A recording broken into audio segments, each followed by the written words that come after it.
अमोल आणि ज्योती यांचा परिवार सुखा समाधानात राहत होता. अमोल हा पोलीस हवालदार होता तर ज्योती ही घरकाम करत होती. पण त्या दिवशी त्यांच्या घरामध्ये एक भयानक घटना घडली.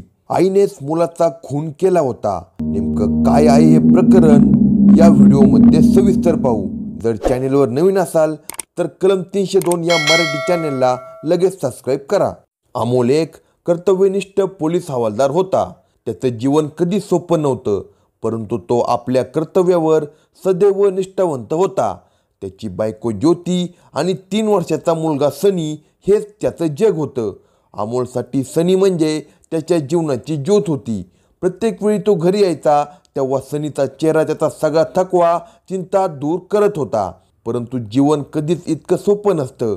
अमोलला आपल्या कामानिमित्त अनेकदा घरापासून दूर राहावं लागायचं. हे करत असताना त्याच्या लक्षात आलं नव्हतं की त्याच्या अनुपस्थित घराच्या आत एक गुपित फुललं होतं. ज्योतीच्या मनात काहीतरी वेगळंच चाललं होतं. तिची ओळख तिचा शेजारी असलेल्या उदयसोबत झाली होती. उदय एक देखणा आणि स्वभावाने आकर्षक तरुण होता. दोघांमध्ये काहीतरी विशेष घडतंय हे स्पष्ट झालं होतं.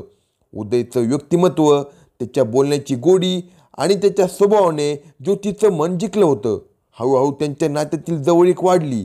अमोलच्या अनुपस्थित ज्योती आणि उदयने एकमेकांसोबत वेळ घालायला सुरुवात केली. त्यांच्या मैत्रीचं रूपांतर प्रेमात झालं.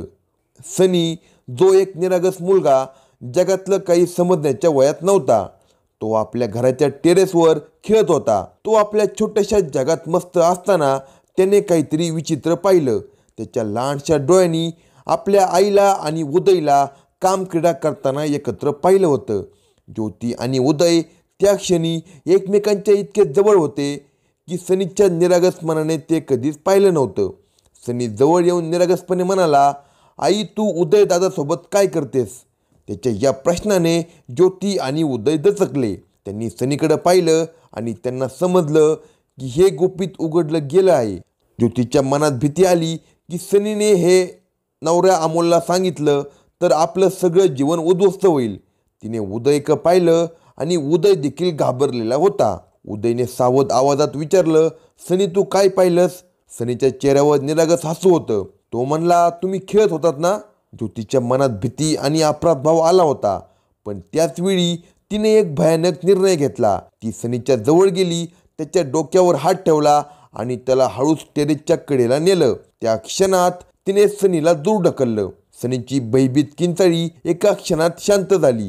ज्योती आणि उदय त्या आवाजाने जणू गोठूनच गेले. उदयने तिच्याकडे पाहिले आणि त्यांच्या दोघांच्या मनात आता फक्त एकच विचार होता, कसंही करून एक गुपित लपवावं लागेल. सनीच्या पडलेल्या झालेल्या आवाजाने शेजारी आणि घरातील लोक धावत आले. त्यांनी सनीला रक्ताच्या थारोळ्यात पाहिलं. लोकांनी ओरडून अमोलला सांगितले, जो त्यावेळी कामावर होता. अमोलच्या मनात भीती पसरली होती. तो तत्काळ घरी आला. घरी आल्यावर त्याने सनीला मृत अवस्थेत पाहिलं. त्याच्या मनात कधीच आलं नाही असा त्रास त्याच्या चेहऱ्यावर उमटला. त्याच्या छोट्या मुलाला तो अशा अवस्थेत पाहत होता. याचं कारण त्याला कळत नव्हतं. ज्योतीने त्याला सांगितलं की सनी खेळताना अपघाताने पडला. अमोलच्या मनातला शोक एवढा गहिरा होता की त्याने आपल्या पत्नीवर शंका घेण्याचा विचारही केला नाही. तो अस्वस्थ होता, परंतु त्याला हे मान्य करावं लागलं की हे फक्त एक दुर्दैवी अपघात होता.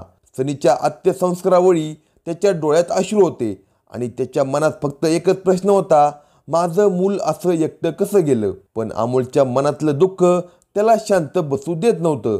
त्याने विचार केला, या प्रकरणाचा तपास स्वतःच करावा. त्याच्या पोलीस अनुभवाचा वापर करून त्याने शेजाऱ्यांशी बोलणे सुरू केले. त्या दिवशी नेमकं काय घडलं हे समजून घेण्याचा तो प्रयत्न करू लागला. अमोलने अनेक वेळा विचारपूस केली. त्याने टेरेसवरील साक्षीदारांना विचारलं आणि त्या दिवशीच्या प्रत्येक क्षणाचा तपशील गोळा केला. साक्षीदारांच्या बोलण्यामध्ये काहीतरी विचित्र होतं.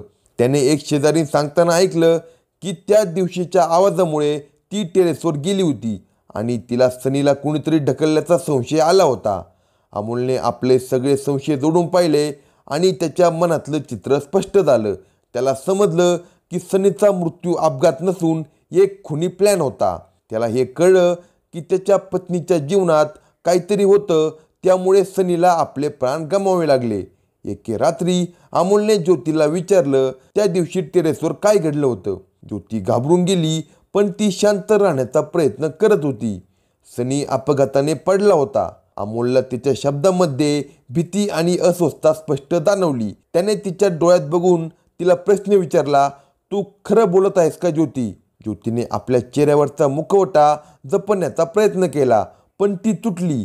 तिने शेवटी कबूल केले की तिने सनीला ढकललं होतं, कारण तिला आणि उदयला त्याने एकत्र पाहिलं होतं. अमोलच्या मनातला राग आणि दुःख एका क्षणात उफाळून आलं.